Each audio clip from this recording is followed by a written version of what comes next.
To plug or not to plug, en plus. Bon, Clémence, on t'aime.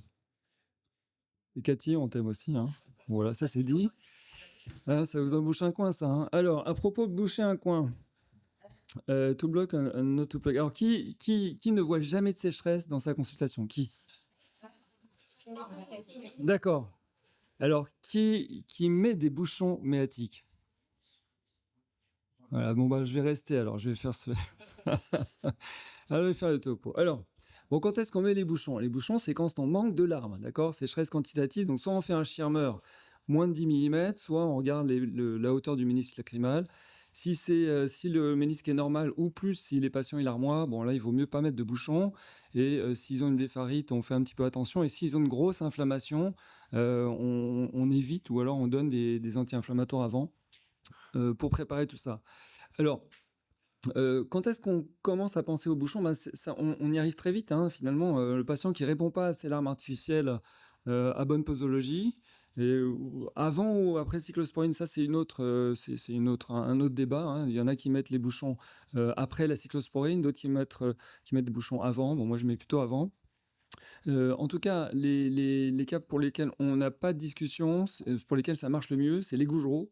En gros, c'est les kératoconjonctites sèches. Hein. Gougerot, GVH, après les caves de moelle, ça c'est vraiment ce qui va être le plus efficace. Et puis après, les autres indications à voir. Alors, pourquoi est-ce qu'on met la cyclosporine avant? Parce que les bouchons, ils vont garder des médiateurs inflammatoires sur la surface de l'œil, ils vont garder... et donc, la cyclosporine, elle peut diminuer l'inflammation. Alors, le problème, c'est que quand on donne la cyclosporine, en fait, elle agira beaucoup moins vite sur les symptômes et sur la sécheresse en général que les bouchons. Les bouchons, je vais vous montrer une diapo, vous mettez des bouchons, l'efficacité, elle est quasiment immédiate. Alors le problème des bouchons, c'est qu'effectivement, ça retient l'inflammation, ça retient les sécrétions, et donc il y a des patients qui vont être obligés de se laver un petit peu plus. Moi, je leur dis, c'est comme dans un lavabo. Hein. D'ailleurs, je parle pas de clous. Il faut pas dire les clous méatiques parce que là, c'est pas Jésus. Hein. Je parle de bouchons parce que c'est dans l'inconscient, il y a un déni. Voilà. Alors, j'ai sorti. Alors. Combien il faut mettre de bouchons? Alors, si la sécheresse est modérée, genre la femme ménopausée, qui a des migraines, le dysfonctionnement mébomien, simple, un seul bouchon en inférieur, ça suffit. Voilà. Par contre, si c'est une GVH, un Gougerot, 2 bouchons en bas, en haut. Et en haut, c'est plus dur à mettre. Donc, il faut s'entraîner à les mettre. Je vais vous montrer une petite vidéo. Et puis, je vous montre surtout, voilà. Ça, c'est un patient, il avait déjà un bouchon en inférieur. Il avait un Gougerot, comme vous voyez. Hein, et vous mettez le deuxième bouchon, et voilà. Voilà, il est guéri. Et donc, quand on voit ce type de kératoconjonctite sèche, on se dit, les glandes lacrymales, elles fonctionnent plus. Elles sont foutues. Mais non, c'est pas vrai. C'est pas vrai. Vous mettez les bouchons et votre patient, très rapidement, il va mieux. Et en fait, quand on regarde la hauteur du ménisque, vous voyez, ça, c'est le ménisque de l'arme. Avant, il est bas. 10 minutes après les 2 bouchons, vous voyez, le ménisque, il a triplé. Et on voit bien le volume de l'arme là, qui a augmenté. C'est 10 minutes après. Ça veut dire que les glandes, elles marchent, mais que ça évacue trop vite. Et 6 mois après, ça continue de marcher s'ils perdent pas leur bouchon. Voilà, ce qu'on a montré dans une étude qu'on a publiée il y a quelques années. Ça, c'est du avant-après, vous voyez. Et ça va très très vite. Donc c'est pour ça que moi je mets les bouchons même avant la cyclosporine, parce que la majorité des patients finalement en fait ils sont guéris après cette pose de bouchon. Alors quel bouchon on met? Bon, si vous n'avez pas l'habitude, le mieux c'est peut-être de commencer à des bouchons taille unique. Alors moi je mets 2 types, il y en a d'autres, hein.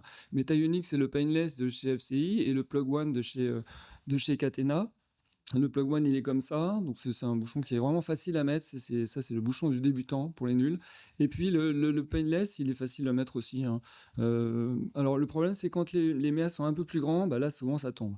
Alors je vous montre. Voilà, donc vous dilatez un petit peu. Après, on verticalise. Hein, on se met un petit peu comme en érection. Hein, voilà. Non, mais ça c'est une private joke, c'est pas pour vous, excusez-moi. Et pop, et on rentre. Vincent, il est mort de rire. Je t'avais dit que je la sortirais, ça. Alors, donc voilà. Et là, on rentre le truc. Paf, voilà. Alors, le secret, en fait, pour que ça rentre facilement, c'est... Voilà, c'est fini, là.